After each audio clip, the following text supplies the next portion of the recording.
जल्दी जल्दी जनाब काम को शुरू करेंगे। क्लास का बाकायदा आगाज करते हैं जनाब। क्लास का बाकायदा आगाज करते हैं। बिस्मिल्लाहिर्रहमानिर्रहीम। शुक्र अल्लाह के नाम से जो बड़ा मेहरबान और निहायत रहम वाला है।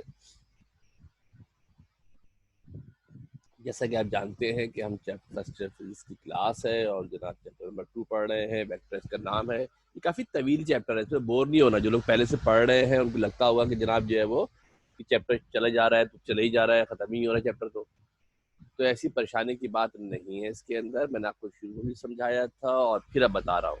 कुछ चैप्टर ऐसे हैं जो काफ़ी तवील है, कुछ चैप्टर ऐसे हैं जो काफ़ी तवील है। एक चैप्टर नंबर 2 है और एक चैप्टर नंबर 8 है। ये समझो आप 40% कोर्स है।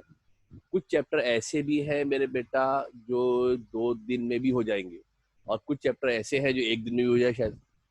तो इसलिए हमने जो जिस जगह पर जैसे चैप्टर है उसको उसी तरतीब से हमने पढ़ना है। जैसे हो रहा है वैसे करेंगे भाई। टॉपिक हम जो पढ़ रहे थे उसी में हम आगे डिस्कस करेंगे। इसका नाम है प्रोडक्ट ऑफ वेक्टर। हमने लास्ट टाइम किया था। जल्दी जल्दी शॉर्टकट में थोड़ा सा इसको ब्रीफ कर देते हैं और फिर आगे चल के देखते हैं कि इसके अंदर क्या हमारे पास सूरत हाल है। लास्ट क्लास में हमने किया था, इसी मामले को आगे बढ़ाएंगे। थोड़ा सा रिवाइज करवा देते हैं। देखो फर्स्ट ईयर पढ़ रहे हो आप लोग, नए नए हो, थोड़ा कोशिश करो कि चीज़ों को फोकस करके तवज्जो देके बार बार पढ़ो। आपको वीडियो भी शेयर कर दी जाती है, वीडियो भी आप लोगों को दे दी जाती है। आप लोग इसको बार बार देखें। देखो पहले 1-2 महीने आप लोगों के लिए बड़े क्रूशल है। पहले 1-2 महीने अगर आप लोग सही से सलीके से तमीज से फोकस करके पढ़ लेते हैं तो आगे आपके लिए पढ़ाई बहुत ज़्यादा आसान हो जाएगी। इसलिए कि इंटर और मैट्रिक लेवल में बहुत फ़र्क है। अचानक ही इतने सारे काम जमा हो जाएंगे, आपको अंदाजा ही नहीं होगा। अभी भी जिन लोगों ने वेक्टर चैप्टर का काम रजिस्टर्ड के ऊपर फेयर किया हो तो उनको देख के हैरानी होगी कि जनाब कुछ 30-40 पेज तो हो गए, लिखते लिखते खत्म ही हो रहा चैप्टर। तो बहरहाल ये रोज का रोज पढ़े, वीडियोस आपको मिलती है, दोबारा आप इन वीडियोस को देखिए। मेरे हम देख रहे थे कि हमारे पास 7 फंडामेंटल क्वांटिटी होती हैं और जब हम 2 या 2 से ज़्यादा फिजिकल क्वांटिटी को आपस में मल्टीप्लाई या डिवाइड कराते हैं तो उसमें से नई फिजिकल क्वांटिटी बनती है। बुनियादी तौर पे we have 7 fundamental quantities which is mass, length, time, temperature, amount of substance, electric current and luminous intensity. जब हम इन क्वांटिटीज को आपस में मल्टीप्लाई डिवाइड करते हैं, लेट से लेंथ को डिवाइड कर दे टाइम से, वेलोसिटी बन जाता है। वेलोसिटी को मल्टीप्लाई कर दे मास से, मोमेंटम बन जाता है। ठीक है जनाब। मोमेंटम को डिवाइड कर दे टाइम से, फोर्स बन जाती है। ठीक है जनाब। फोर्स को मल्टीप्लाई कर दे जनाब डिस्प्लेसमेंट से, वर्क बन जाता है। वर्क को टाइम से डिवाइड कर दे, पावर बन जाता है। इस तरीके से एक क्वांटिटी से दूसरी, दूसरी से तीसरी, तीसरी से चौथी, and we have numerous number of quantities.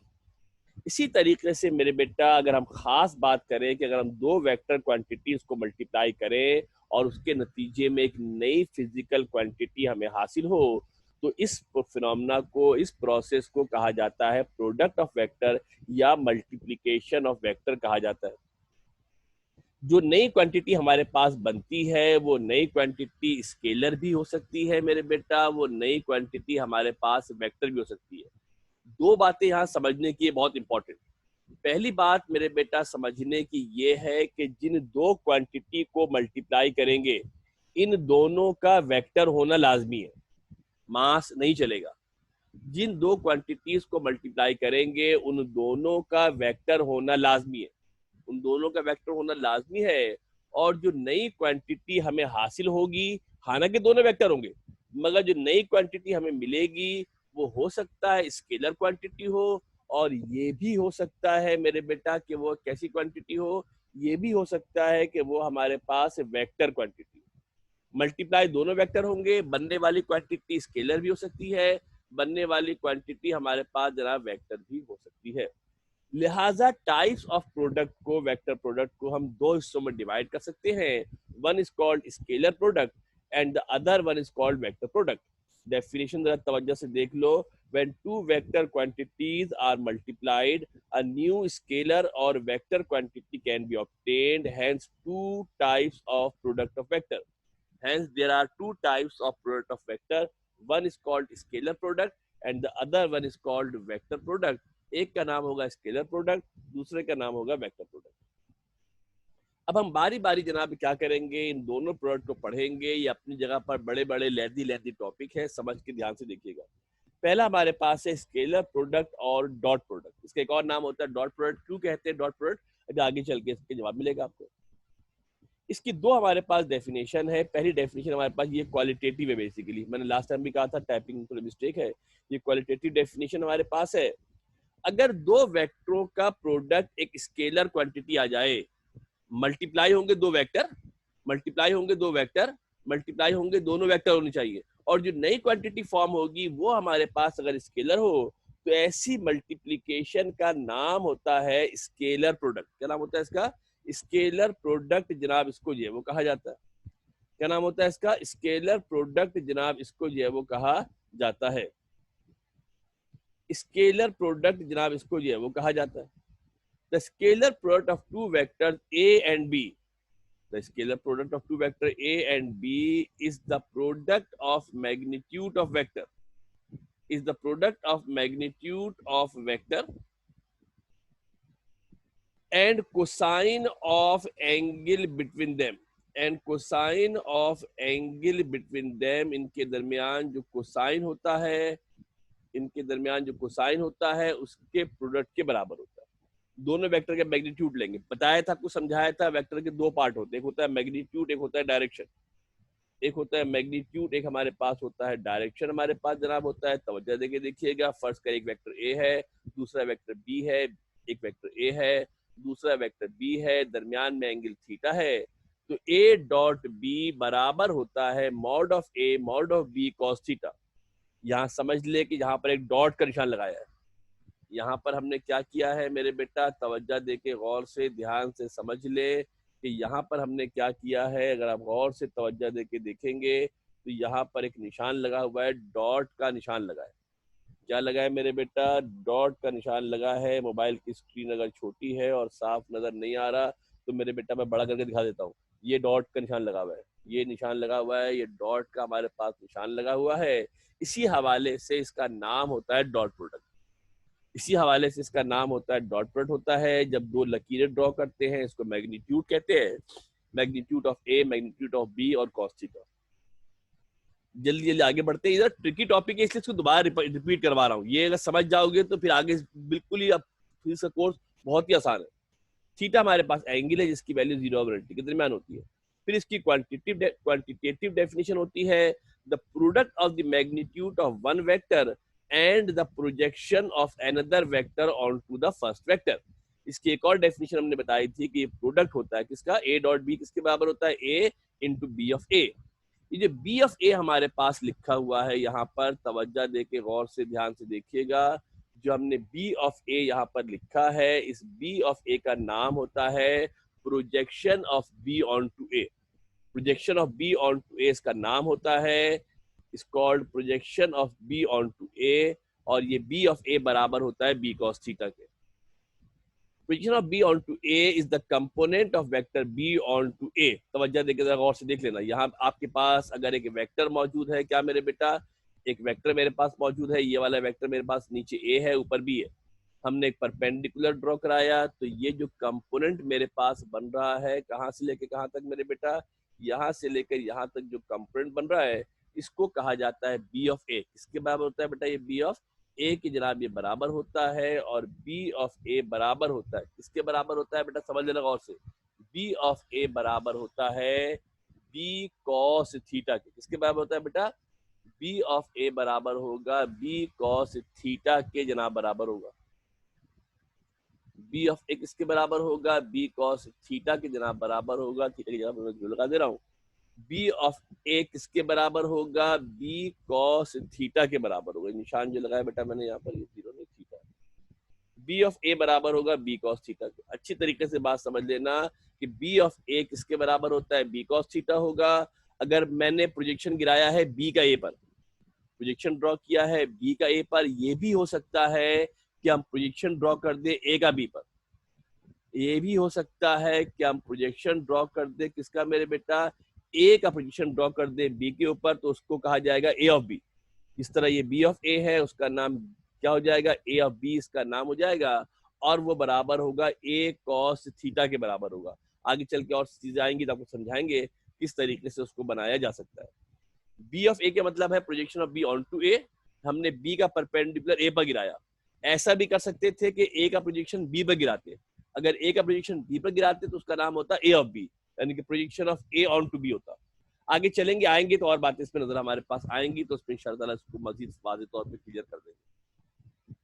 फिर हमने इसकी एग्जाम्पल पढ़ी थी, अगर आपको याद हो, वर्क हमारे पास एग्जाम्पल होती है which is the dot product, which is the what is the example of scalar product obtained by multiplying vector force and displacement। जो वर्क होता है हमारे पास वो फोर्स और डिस्प्लेसमेंट का डॉट प्रोडक्ट होता है। किसका मेरे बेटा? फोर्स का और डिस्प्लेसमेंट का हमारे पास डॉट प्रोडक्ट होता है।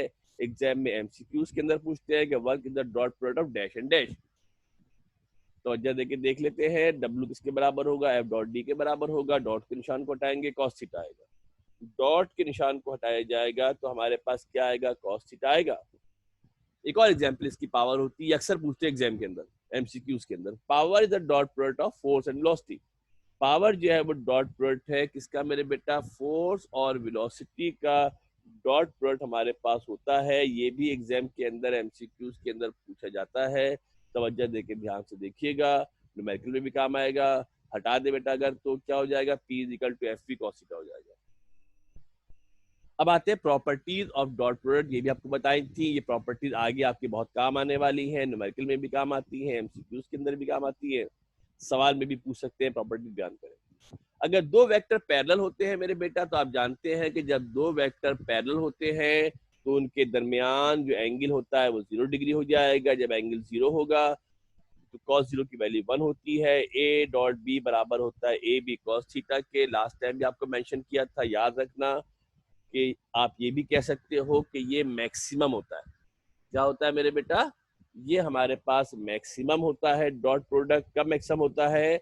जब दो वेक्टर एक दूसरे के पैरेलल होते हैं। अगर दोनों वेक्टर इक्वल हो, एक ही वेक्टर हो, ए डॉट ए हो या बी डॉट बी हो, ए और ए है दोनों एक बराबर है। ए डॉट ए हो तो ए डॉट ए के मतलब क्या हो जाएगा? पहला वेक्टर भी ए है, दूसरा वेक्टर भी है। जब दोनों वेक्टर सेम होते हैं तो इसका मतलब होता है कि दोनों की डायरेक्शन भी सेम होगी। सेम वेक्टर के मतलब क्या है? मैग्नीट्यूड भी सेम होगा, डायरेक्शन भी सेम होगी, लिहाजा इनके दरमियान एंगल 0 डिग्री होगा। cos 0 की वैल्यू 1 होती है। ए डॉट ए स्क्वायर के बराबर होता है। ये भी आपसे एग्जाम के अंदर एमसीक्यूज में पूछते हैं, ख्याल रखना। ये भी आपसे एग्जाम में एमसीक्यूज के अंदर पूछते हैं कि A dot A is equal to dash, A dot A is equal to dash करके आपसे एग्जाम में पूछ लेते हैं। ये आपको पता होना चाहिए कि जो ए डैश के ए डॉट ए होता है, एग्जाम में आपको डॉट करके पूछेंगे, एमसीक्यूज में पूछेंगे आपसे कि ए डॉट ए डैश के बराबर होता है। तो आपको याद होना चाहिए कि ए डॉट ए जो हमारे पास होगा वो किसके बराबर होगा मेरे बेटा? जो ए डॉट ए हमारे पास होगा वो ए स्क्वायर के बराबर होगा। पक्का याद रखना इसको, ये इंपॉर्टेंट अबाउट। फिर हमने जनाब देखा था कि अगर वेक्टर परपेंडिकुलर होते हैं, अगर ए और बी परपेंडिकुलर होंगे, परपेंडिकुलर होने के मतलब एंगल 90 डिग्री होगा, cos 90 हो जाएगा। cos 90 की वैल्यू 0 होती है। और ऐसी सूरत में कहा जाता है, सुन लो बेटा गौर से, ऐसी सूरत में कहा जाता है कि जो डॉट प्रोडक्ट हमारे पास होता है वो डॉट प्रोडक्ट मिनिमम होता है। क्या होता है बेटा? मिनिमम होता है, सबसे कम होगा डॉट प्रोडक्ट। कब सबसे कम होगा डॉट प्रोडक्ट? डॉट प्रोडक्ट सबसे कम उस वक्त हमारे पास होता है, डॉट प्रोडक्ट सबसे कम हमारे पास उस वक्त होता है जब वेक्टर एक दूसरे के परपेंडिकुलर होते हैं। जब वेक्टर एक दूसरे के परपेंडिकुलर होते हैं। चौथी प्रॉपर्टी आपको बताई थी कि अगर one vector is null vector, एक वेक्टर 0 हो जाए। अगर एक वेक्टर 0 हो जाएगा तो आपको पता है कि 0 से किसी भी वैल्यू को मल्टीप्लाई करते हैं तो आंसर 0 आता है। किसी भी वैल्यू से मल्टीप्लाई करते हैं तो आंसर हमारे पास 0 आ जाता है। अगर एक वेक्टर 0 हो गया तो डॉट प्रोडक्ट हमेशा 0 आएगा। डॉट प्रोडक्ट हमेशा हमारे पास 0 आएगा। फिर हम बात करते हैं फॉर 3D यूनिट वेक्टर्स। इसकी बात करते हैं फॉर 3D यूनिट वेक्टर्स के हवाले से हम बात करते हैं। अब ये 3D यूनिट वेक्टर होते क्या है? 3D यूनिट वेक्टर होते क्या है? जो लोग क्लास में बाद में आए थे, जिन्होंने क्लासेस ये नहीं ली हैं, अक्सा है मेरा बासिक होंगे, उसके बाद जनाब हमारे अली तहामी साहब भी अक्सर क्लास में गायब हो जाते हैं। ये जरा लोग जरा तवज्जो से, ईशा है बेटा, जरा तवज्जो से आप लोग ये देख लीजिएगा कि 3 डायमेंशन यूनिट वेक्टर होते क्या क्या। जरा इनको तवज्जो से आप गौर से देख लें। ये पहले हमने पढ़ाया हुआ है, पिछला कोई लेक्चर है आप देख लीजिएगा, टाइप्स ऑफ वेक्टर के हवाले से है। पहली बात होती है पोजीशन वेक्टर। क्या होता है हमारे पास? जब मेरे बेटा हम एक्सेस की बात करते हैं, इससे पहले हमने पढ़ा हुआ है, हमारे पास तीन एक्सेस होते हैं, एक का नाम होता है एक्स एक्सेस, एक का नाम होता है वाई एक्सेस, एक का नाम होता है जेड एक्सेस। ये तीनों एक्सेस एक दूसरे के परपेंडिकुलर होते हैं। एक्स एक्सेस को रिप्रेजेंट करने के लिए एक वेक्टर का इस्तेमाल करते हैं जिसका नाम होता है आई। यूनिट वेक्टर होने का मतलब होता है कि इसका मैग्नीट्यूड 1 होता है। यूनिट वेक्टर होने के मतलब है कि इसका मैग्नीट्यूड 1 होता है। ये तीनों वेक्टर एक दूसरे के परपेंडिकुलर होते हैं। इन तीनों वेक्टर एक दूसरे के परपेंडिकुलर होते हैं, यानी अगर इनके दरमियान एंगल निकालोगे तो 90 आएगा हमेशा। एक्स और वाई के बीच में एंगल भी 90 होगा, वाई और जेड के बीच में एंगल भी 90 होगा, और एक्स और जेड के बीच में एंगल भी क्या होगा, 90 होगा। तीनों एक्सेस एक दूसरे के परपेंडिकुलर होते हैं। एक्स एक्सेस के लिए जनाब एक्स एक्सेस के लिए आई होता है, वाई एक्सेस के लिए जे होता है, जेड एक्सेस के लिए के होता है। इन तीनों वेक्टर का जो मैग्नीट्यूड होता है, इन तीनों वेक्टर का जो मैग्नीट्यूड होता है 1 होता है। इसका भी 1 होगा मेरे बेटा, तो इसका मैग्नीट्यूड है, इसका मैग्नीट्यूड भी 1 होता है, ये वाई एक्सिस पर होता है। और जो तीसरा वेक्टर है मेरे बेटा, जो तीसरा हमारे पास वेक्टर है, इसका मैग्नीट्यूड भी क्या होता है, 1 होता है। तीनों वेक्टर्स का जो मैग्नीट्यूड हमारे पास होता है वो 1 होता है। एक की डायरेक्शन एक्स एक्सिस पे, दूसरे की वाई एक्सिस पे, तीसरे की जेड एक्सिस पे डायरेक्शन होती है। फिर समझ लेना कि X axis, Y axis, Z axis तीन एक दूसरे के परपेंडिकुलर होते हैं। जो लोग पहले से पढ़ रहे हैं उनको तो आइडिया है कि सारा खेल चैप्टर में आई जे के में चलेगा। हमने बहुत सारे सवाल पहले किए थे, एडिशन किया था और जनाब जो है वो उसका मैग्नीट्यूड निकाला था वगैरह वगैरह। उसी तरीके से हमारे पास जब प्रोडक्ट ऑफ वेक्टर निकालेंगे तो यहाँ पर भी हमारे पास दोबारा आई जे के आएगा। इस आई जे के को ध्यान से समझना है, ये आई जे के समझ में आ जाएगा तो बहुत आसान चैप्टर है, कोई मसला, कोई इशू, कोई प्रॉब्लम नहीं है। तो I J K are unit vectors, I J K are unit vectors along x axis, y axis and z axis, and all three axes are perpendicular to each other, which means that the angle between these vectors is 0 degree. इनके दरमियान angle होगा वो 90, इनके दरमियान angle होगा 90 degree हमारे पास जरा angle होगा। ये हमने पूरी कहानी आपको बताई थी। जो वेक्टर हमारे पास होता है, इस वेक्टर के हमारे पास तीन कंपोनेंट होते हैं, एक्स आई होगा, वाई जे होगा, जेड के होगा। जब भी किसी वेक्टर को रिप्रेजेंट करते हैं तो उसके तीन हिस्से होते हैं। एक बताता है एक्स एक्सिस पे क्या पोजीशन है, दूसरा बताता है वाई एक्सिस पे क्या पोजीशन है, तीसरा बताता है जेड एक्सिस पे क्या पोजीशन है। इस वेक्टर को हम लिख सकते हैं किस तरीके से मेरे बेटा, चाहे तो पॉइंट में लिखेंगे एक्स वाई जेड में, या x i plus y j plus z के लिखेंगे। X i plus y j plus z के की शक्ल में इसको मेरे बेटा लिखा जाएगा। ये समझ लो बात ध्यान से गौर से, जो सब खेल है, जो सारी परेशानी है, जो सारे मामलात है, ये बात अच्छी तरीके से आप समझ ले। जिन लोगों ने पहले नहीं पढ़ा हुआ है, पिछले लेक्चर नहीं लिए हैं, सारा खेल एक्स आई वाई जे जेड के, एक्स आई वाई जे जेड के, एक्स आई वाई जे जेड के, ये आपको पता होना चाहिए। एक्स वाई जेड की जगह पे नंबर होते हैं, एक्स वाई जेड की जगह पर नंबर होते हैं। और इन वेक्टर्स का हम क्या कर सकते हैं मेरे बेटा, पोजीशन वेक्टर कहते हैं। इस वेक्टर का हम मैग्नीट्यूड निकाल सकते हैं। आपको सिखाया था इस वेक्टर का मैग्नीट्यूड निकालते हैं, ये फिर दोबारा काम आएगा हमारे पास। इसका फार्मूला होता है क्या मेरे बेटा, under the root x i plus y j plus z k, under the root x square plus y square plus z square, under the root x square plus y square plus z square. Example जल्दी से एक देख लेते हैं। किसी भी position vector का magnitude निकालना आपको आना चाहिए। जब हमने अभी आपको डॉट प्रोडक्ट पढ़ाया तो वहां बताया कि दोनों वेक्टर के मैग्नीट्यूड आएंगे। जब आपको डॉट प्रोडक्ट पढ़ाया तो वहां बताया गया कि we require the magnitudes of two vector, और वो मैग्नीट्यूड कहां से आएंगे, these magnitudes can be determined by this formula. जो हमने पहले पढ़ा है, जब तक चैप्टर चल रहा है ये बार बार काम आएगा, ये काम पक्का आना चाहिए। मैंने पहले भी कहा था और अब भी कह रहा हूँ, ये चीज पक्की आपको सही से आनी चाहिए। 3 का square 3i plus 2j, 2i plus 3j plus 6k है, 2 का स्क्वायर 3 का स्क्वायर 6 का स्क्वायर। इस तरीके से सिंप्लीफाई कर लेंगे। एक और एग्जांपल कराई थी आपको, 1 का ये कोफिशिएंट नहीं लिखा होता, 1 होता है, j वाले का स्क्वायर 2 का स्क्वायर साइन के साथ लिखेंगे, -2 का स्क्वायर माइनस का स्क्वायर प्लस हो जाता है। तो ये मैग्नीट्यूड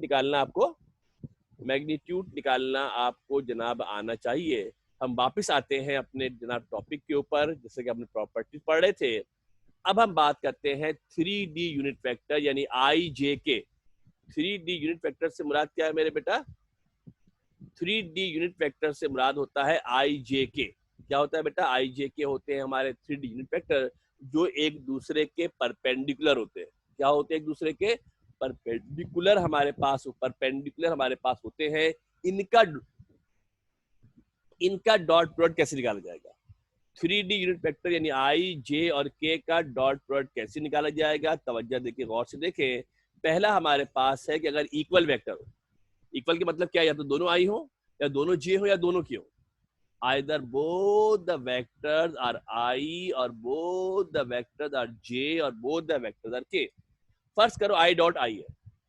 जब I डॉट I की बात करते हैं तो I का मैग्नीट्यूड होता है 1। बताया आपको मैंने, यूनिट वेक्टर है। यूनिट वेक्टर होने के मतलब है कि मैग्नीट्यूड कितना होता है? यूनिट वेक्टर होने के मतलब है कि मैग्नीट्यूड होगा 1।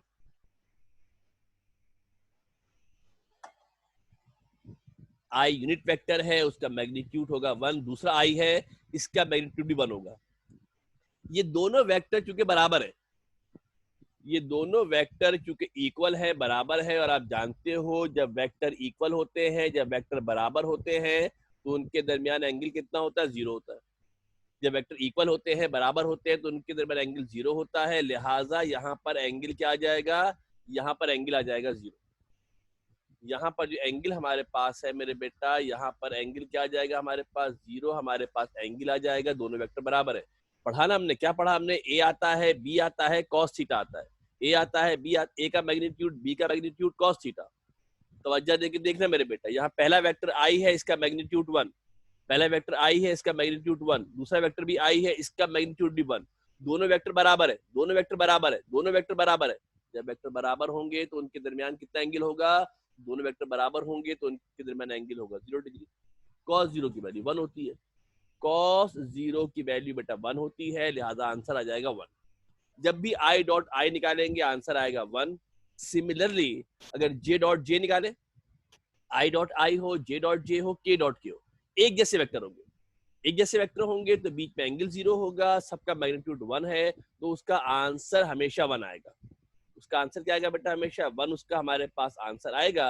अगर अनइक्वल वेक्टर है, एक आई है, दूसरा जे है, एक जे है, दूसरा के है, एक आई है, दूसरा के है। अगर आपके पास अनइक्वल वेक्टर है, मुख्तलिफ वेक्टर है, होंगे 3 आई जे के। आई जे के में अगर आपके पास वेक्टर अनइक्वल है, एक वेक्टर आई है, वन इज द जे। अगर आई डॉट जे है तो आई का मैग्नीट्यूड 1, जे का मैग्नीट्यूड 1, और आई और जे में कितना एंगल होता है? आई के मतलब होता है एक्स एक्सेस, जे के मतलब होता है वाई एक्सेस। दोनों एक्सेस के बीच में कितना एंगल होता है मेरे बेटा? दोनों एक्सेस के बीच में एंगल होता है 0 डिग्री। ये आई था, इसका मैग्नीट्यूड आ गया 1। ये आई था, इसका मैग्नीट्यूड हमारे पास कितना आ गया मेरे बेटा? आई था, इसका मैग्नीट्यूड आ गया 1। दूसरा वाला जे था, जे का मैग्नीट्यूड भी 1। आई हो, जे हो, के हो, सबका मैग्नीट्यूड 1 होगा। आई हो, जे हो, के हो, सबका मैग्नीट्यूड 1 होगा।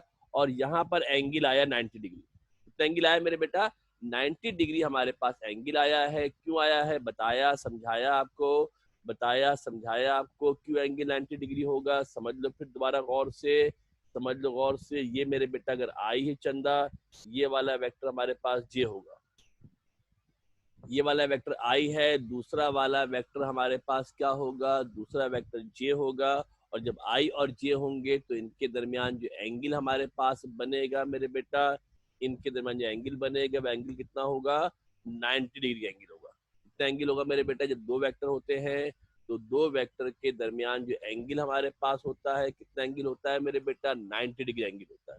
परपेंडिकुलर वेक्टर होंगे, आई होगा, जे होगा, एक्स होगा, वाई होगा, तो बीच में एंगल बनेगा 90 डिग्री। कितना एंगल बनेगा बीच में? 90 डिग्री का बेटा एंगल बनेगा। कॉस 90 की वैल्यू क्या होती है? 0 होती है। कॉस 90 की वैल्यू हमारे पास 0 हो जाती है। जब कॉस 90 की वैल्यू 0 होगी तो हर चीज से जब 0 से मल्टीप्लाई करेंगे तो आंसर 0 आएगा। यानी अगर नॉन सिमिलर वेक्टर होंगे, यानी अगर नॉन सिमिलर वेक्टर होंगे, एक आई हो, एक जे हो, या एक आई और एक के हो, या जे और के हो, या के पहले हो, जे बाद में हो, आई पहले हो, जे बाद में हो, जे पहले हो, आई बाद में हो, डजंट मैटर।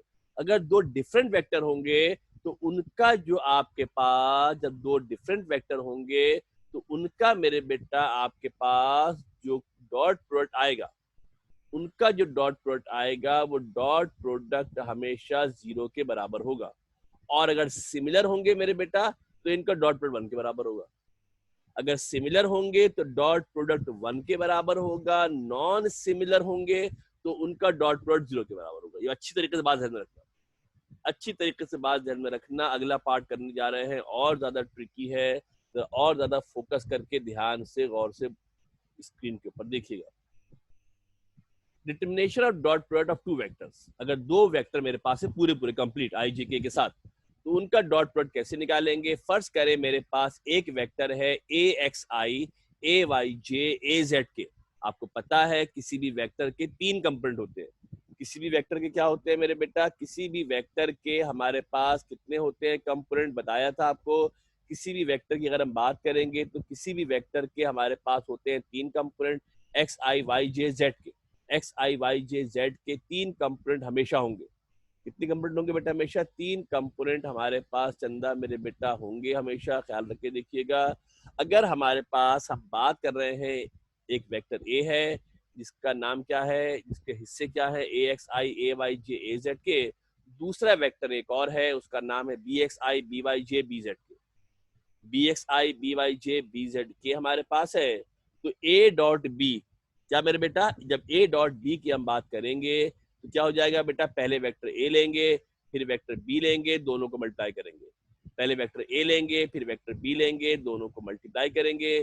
तरीकेकार ये होता है, मेथड ये होता है कि पहले एक वेक्टर को लेते हैं, उसको दूसरे पहले ब्रैकेट के पहले मेंबर को लेते हैं, उसको दूसरे पूरे ब्रैकेट से मल्टीप्लाई करते हैं, फिर दूसरे मेंबर को लेंगे उसको मल्टीप्लाई करेंगे, फिर तीसरे मेंबर को लेंगे उसको मल्टीप्लाई करेंगे। जब आई वाले मेंबर को लेकर हम मल्टीप्लाई करेंगे मेरे बेटा, जहां आई और आई आएगा वहां तो 1 आएगा। तुमने गौर से ध्यान से तवज्जो देके फोकस करके, जहां आई और आई हमारे पास आएगा, जरा तवज्जो देके देखना मेरे बेटे, जब मल्टीप्लाई करेंगे, जब आई वाला हिस्सा आई वाले हिस्से से मल्टीप्लाई होगा, जब आई वाला हिस्सा आई वाले हिस्से से मल्टीप्लाई होगा तो आंसर 1 आएगा। मगर जब आई वाला हिस्सा जे से मल्टीप्लाई होगा, जब आई वाले हिस्से को जे से मल्टीप्लाई करेंगे तो आई डॉट जे क्या होता है, तो आई डॉट जे होता है वो 0 होता है, लिहाजा उसको लिखने की जरूरत नहीं है। जब आई वाले को मल्टीप्लाई करेंगे के से, तब भी उसको लिखने की जरूरत नहीं है, क्योंकि वो भी क्या हो जाएगा, 0 हो जाएगा। इसी तरीके से जब जे और जे होंगे तब तो बचेगा, मगर जब डिफरेंट होंगे आंसर, तो उसका जब डिफरेंट वेक्टर होंगे तो आंसर 0 हो जाएगा। इसका कंक्लूजन ये निकलेगा, हम तफसील में नहीं जा रहे, कंक्लूजन के ऊपर जा रहे हैं। इसका कंक्लूजन मेरे बेटा ये निकलेगा कि जब दो वेक्टरों को मल्टीप्लाई करेंगे तो सिर्फ आई वाले से, जे वाले से, के वाले से नॉन सिमिलर वेक्टर होंगे। The vectors which are non similar, जो वेक्टर नॉन सिमिलर होंगे, यानी आई और जे हो, आई और के हो, या जे और के हो, तो वो वैनिश हो जाएंगे, 0 हो जाएंगे। जब 0 हो जाएंगे तो वैनिश हो जाएंगे, उनको लिखने की जरूरत नहीं है, वो वैनिश हो जाएंगे, उनको लिखने की जरूरत नहीं है, सिर्फ आई और आई वाले लिखेंगे। और जो आई और आई वाले हैं इनकी जगह पर 1 आ जाएगा, तो जे और जे वाले इनकी जगह पर भी 1 आ जाएगा। लिहाजा हमारे पास फार्मूला बच जाएगा। सुनना गौर से ध्यान से, फार्मूला हमारे पास जनाब बन जाएगा। क्या बन जाएगा फार्मूला? तवज्जो देके गौर से देखे, जब भी दो वेक्टरों का डॉट प्रोडक्ट निकालेंगे, ए एक्स बी एक्स, ए एक्स बी एक्स का मतलब क्या है, ए एक्स आई के साथ है, बी एक्स भी आई के साथ है। तवज्जो देके गौर से देखना बेटा, जो ए एक्स है वो भी आई के साथ है, और जो बी एक्स है वो भी आई के साथ है। यानी आई वाले को आई वाले से मल्टीप्लाई किया। क्या किया मेरे बेटा, आई वाले को आई वाले से मल्टीप्लाई किया। जो ए वाई है वो जे के साथ है, जो बी वाई है वो जे के साथ है। लिहाजा क्या किया हमने, वाई वाले को एक साथ मल्टीप्लाई कर दिया। क्या किया, वाई वाले को हमने जे वाले को एक साथ मल्टीप्लाई किया।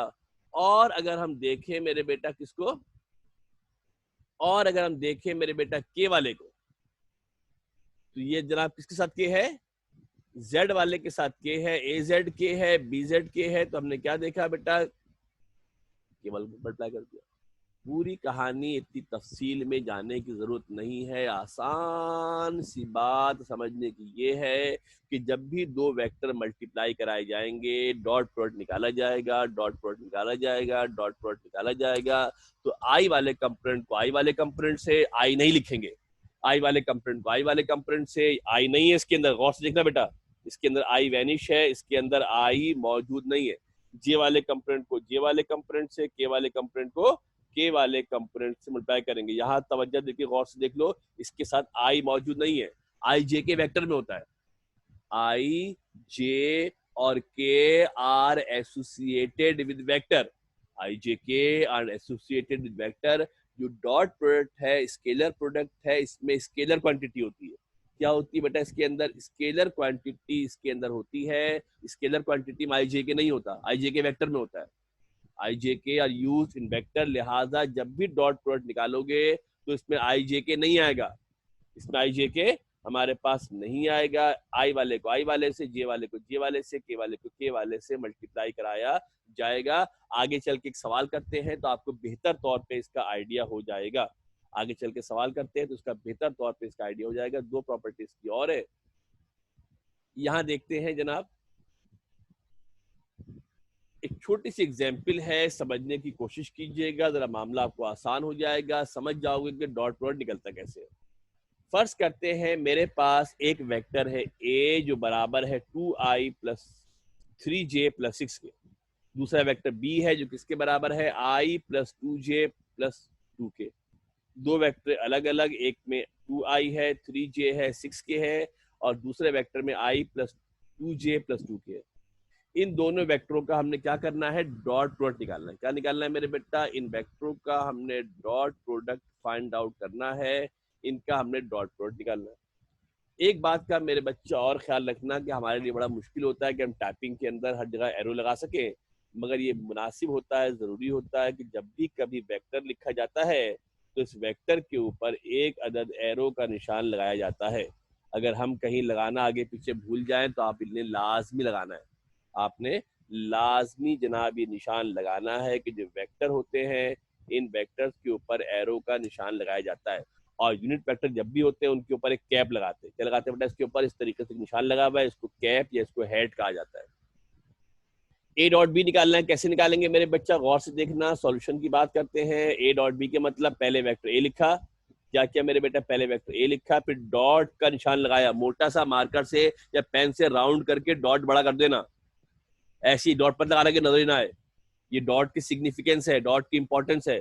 बड़ा सा वाजे करके मोटा करके डॉट को लगाना है, साफ साफ डॉट नजर आना चाहिए। इस तरीके से बड़ा बड़ा करके डॉट आपको नजर आना चाहिए, क्लियर वाजे करके। पहले वेक्टर ए लिखा, फिर डॉट का निशान लगाया, उसके बाद वेक्टर बी लिखा। क्या किया मेरे बेटा, उसके बाद वेक्टर हमने बी लिखा। क्या तरीका सिखाया है आपको मेरे बेटा, क्या तरीका सिखाया है, आई वाले को आई वाले से करना है, जे वाले को जे वाले से करना है, के वाले को आई जे के नहीं लिखेंगे, आई वाले कंपोनेंट को आई वाले कंपोनेंट से मल्टीप्लाई करना है, जे वाले कंपोनेंट को जे वाले कंपोनेंट से मल्टीप्लाई करना है, के वाले कंपोनेंट को के वाले से। आई वाला ये एक बेटा, आई वाला ये रहा, इसमें आई है और इसमें आई है। जब कभी कोफिशिएंट नहीं लिखा होता मेरे बेटा, जब कभी कोफिशिएंट नहीं लिखा होता तो इसका मतलब होता है कि कोफिशिएंट की वैल्यू 1 है। जब कोफिशिएंट नहीं लिखा होता तो कोफिशिएंट की वैल्यू 1 होती है। इसको मैंने ब्लू कलर से कर दिया है। क्या होगा, आई वाला आई वाले से होगा, आई नहीं लिखेंगे, आई नहीं लिखेंगे, आई नहीं लिखेंगे, सिर्फ कोफिशिएंट को मल्टीप्लाई करेंगे, इसका कोफिशिएंट हमारे पास 1 होगा। लाइक दैट जो जे वाला कंपोनेंट है, क्या करोगे इसको मेरे बेटा, जो जे वाला कंपोनेंट है उसको जे वाले कंपोनेंट से मल्टीप्लाई करेंगे। इसमें जे है मेरे बेटा, कौन सा देखना बेटा, इसमें जे है और इसमें जे है, तो जे वाले कंपोनेंट को जे वाले कंपोनेंट से मल्टीप्लाई करेंगे। एंड लास्टली एंड फाइनली जो के वाला कंपोनेंट है उसको के वाले कंपोनेंट से मल्टीप्लाई कराया जाएगा। समझ लो गौर से ध्यान से, आई वाले को आई वाले से, जे वाले को जे वाले से, के वाले को के वाले से। आई जे के नहीं लिखेंगे, आई जे के नहीं लिखेंगे, नहीं लिखेंगे, नहीं लिखेंगे, ख्याल रखना आई जे के वेक्टर में लिखा जाता है। क्या हो जाएगा बेटा, गौर से देखना है, जब ए डॉट बी निकालेंगे 2 यहाँ पर है, इसका कोफिशिएंट 1 होगा, 2 into 1 हो जाएगा। इसका कोफिशिएंट 3 है, इसका 2 है, 3 को 2 से मल्टीप्लाई करेंगे और जनाब क्या करेंगे, 6 को 2 से मल्टीप्लाई करेंगे। आई वाले कोफिशिएंट को आई वाले से, जे वाले कोफिशिएंट को जे वाले से, के वाले कोफिशिएंट को के वाले कोफिशिएंट से मल्टीप्लाई कराया जाएगा। 2 1 जा 2 होता है, 3 2 जा 6 होता है और 6 2 जा 12 होता है। कितने होगा ये, 6 और 2 8 और 12 20 हमारे पास आंसर आ जाएगा ए डॉट बी। अगेन मेरे बेटा समझ लो ध्यान से गौर से, हम चूंकि मुमकिन नहीं रहा था, मगर आप अच्छी तरीके से बात समझ लो कि जितने भी सवाल करोगे ये आपके लिए लाजिम है कि इन तमाम सवालात पर जहां भी वेक्टर लिखा होगा उन वेक्टर के ऊपर आपने एरो का निशान लाजमी लगाना है। क्या करना है मेरे बेटा, एरो का निशान लाजमी लगाना है। नंबर होते हैं, काटने पे नंबर आ जाए तो कभी भी नंबर काट सकते हैं आप, लिहाजा हमने इस पर एरो लाजमी लगाना है। नाउ लेट अस सी वन मोर एग्जांपल, एक और एग्जांपल देखते हैं ताकि आपको और बेहतर तौर पर आइडिया हो जाए। फिर ख्याल रखना कि ये प्योर नंबर आता है, जब डॉट प्रोडक्ट निकालते हैं तो प्योर नंबर आंसर आता है। जब डॉट प्रोडक्ट निकालते हैं तो प्योर नंबर आंसर आता है, आई जे के नहीं आता। फिर कह रहा हूँ बार बार, आई जे के नहीं आता, अच्छी तरीके से बिठा लो बात कि आई जे के नहीं आएगा। एक और एग्जाम्पल देखते हैं, ए बराबर है 2i माइनस का 3j माइनस 4k और 3i प्लस का 2j माइनस 5k। इस तरह हमने माइनस साइन भी दरमियान में इंक्लूड करा दिए। क्या मालूम करना है बेटा, हमने ए डॉट बी हमने जनाब मालूम करना है। क्या मालूम करना है? ए डॉट बी हमने जनाब मालूम करना है। फिर ख्याल रखिएगा सवाल में लिखा हुआ होगा, आपको भी लिखने की आदत होनी चाहिए कि हमने ए डॉट बी जनाब मालूम करना है। सॉल्यूशन पे आते हैं, ए डॉट बी हमने निकालना है। जब ए डॉट बी हमने निकालना है तो फिर मैं कह रहा हूँ मेरे बच्चा ख्याल रखना कि लाजमी आपने ए और बी पर एरो के निशान जनाब जो वो लगाने हैं। तो करना आपने एरो के निशान लाजमी लगाने हैं, क्योंकि वेक्टर होते हैं, वेक्टर को रिप्रेजेंट करने के लिए एरो मेंशन करना लाजमी होता है। पहले वेक्टर ए लिखा है, फिर वेक्टर जनाब क्या लिखा है, डॉट का निशान लगाया है, बी लिखा है। डॉट लगाना साफ सुथरा वाजे, डॉट पक्का लगाना चाहिए, डॉट पक्का आपको लगाना चाहिए। क्या करेंगे बेटा, आई वाले को आई वाले से, जे वाले को जे वाले से, के वाले को के वाले से मल्टीप्लाई करेंगे अलोंग विद देयर साइन। पिछले एग्जांपल में तो मैंने सारे प्लस के लिए थे, कोई टेंशन नहीं थी। अब यहाँ पर माइनस की साइन भी मौजूद है, यहाँ पर माइनस की साइन भी बेटा मौजूद है। अगर माइनस की साइन हमारे पास मौजूद हो तो we will take the minus sign as well. हम माइनस साइन को भी साथ लेंगे। क्या करोगे मेरे बेटा, माइनस साइन को भी साथ लिया जाएगा। कैसे सिंप्लीफाई करेंगे, तवज्जो देके देखिएगा। कैसे सिंप्लीफाई करेंगे, तवज्जो देके गौर से ध्यान से देखिएगा। अगेन मेरे बेटा वेक्टर है, वेक्टर है तो हमने इसके ऊपर एरो का निशान लगाना है। पहले वेक्टर ए लिख क्या करेंगे, 2 वाले को आई वाले कंपोनेंट को आई वाले से, जे वाले कंपोनेंट को जे वाले से और के वाले कंपोनेंट को के वाले से। यानी 2 किससे मल्टीप्लाई होगा मेरे बेटा, 2 मल्टीप्लाई होगा 3 से। 2 किससे मल्टीप्लाई होगा, 3 से। यहाँ माइनस का 3 ख्याल रखना, क्या है मेरे बेटा, यहाँ पर माइनस का 3 हमारे पास जनाब मौजूद है, पूरी साइन के साथ लेंगे। देखो ये -3 था, ये पूरा -3 लिखा है, साइन के साथ लेंगे। और यहाँ पर क्या था, 2 था, तो यहाँ पे हमने सिर्फ 2 लिखा है। माइनस साइन होता है ब्रैकेट में लिखते हैं, माइनस साइन होता है तो उसको हमेशा ब्रैकेट में मेंशन किया जाता है, उसको ब्रैकेट में लिखा जाता है। यहाँ पर दोनों माइनस में थे तो दोनों को माइनस साइन के साथ लेंगे। यहाँ माइनस का 4 लिखा मेरे बेटा और यहाँ पर माइनस का 5 था, यहाँ साइन के साथ लिखा है। साइन मत खाना, भूख लग रही साइन खा गए, ऐसा मत करना। साइन के साथ लिखा जाएगा मेरे बेटा, तवज्जो देके गौर से ध्यान से देख लेते हैं। तो क्या हो जाएगा मेरे बेटा, शाबाश, 2 3 6 होता है, माइनस का 3 प्लस का 2 प्लस माइनस माइनस का 6 हो जाएगा और माइनस माइनस प्लस। साइने की आगे पीछे होने से पूरा सवाल खराब हो जाता है, साइन पे फोकस करना। माइनस माइनस प्लस हो जाएगा, क्या हो जाएगा बेटा, प्लस का 20 हो जाएगा। और क्या देखते हैं मेरे बेटा, क्लास कभी भी एंड हो सकती है हमारी, प्लस का 6 माइनस का 6 कैंसिल हो जाएगा और ए डॉट बी का जो हमारे पास आंसर है वो आंसर हमारे पास 20 आ जाएगा। कितना आंसर आएगा बेटा, 20 हमारे पास आंसर आ जाएगा। फिर मेंशन कर रहा हूँ कि जब भी लिखना हो ये लाजिम होता है कि आपने वेक्टर जब भी लिखेंगे तो उसके साथ आपने एरो का निशान लाजमी बनाना है। क्लास कभी भी हमारी एंड हो सकती है, जस्ट 2 और 3 सेकंड बाकी है। तो घर पे इसको देखिएगा, लिहाज पढ़िएगा ध्यान से। कोई सवाल होगा तो मुझे व्हाट्सएप पे कर लीजिएगा, वरना कल क्लास शुरू करेंगे तो आप लोगों से पूछ लेंगे, सवाल जवाब कर लेंगे। कोई सवाल जहन में है तो आप सवाल जनाब यहाँ पर आकर कर सकते हैं, जो भी सवाल आपके जहन में होगा। तो इसका आप खसूसी तौर पे इसको देख लीजिएगा। यहाँ तक हमने पहला जनाब सवाल कर लिया है, डॉट प्रोडक्ट थोड़ा सा ट्रिकी है, मुश्किल है, परेशान मत होना, परेशान होने की जरूरत नहीं है। चीजें मुश्किल तो आएंगी, फर्स्ट टाइम आ गए हो, आपने फोकस करना है, टाइम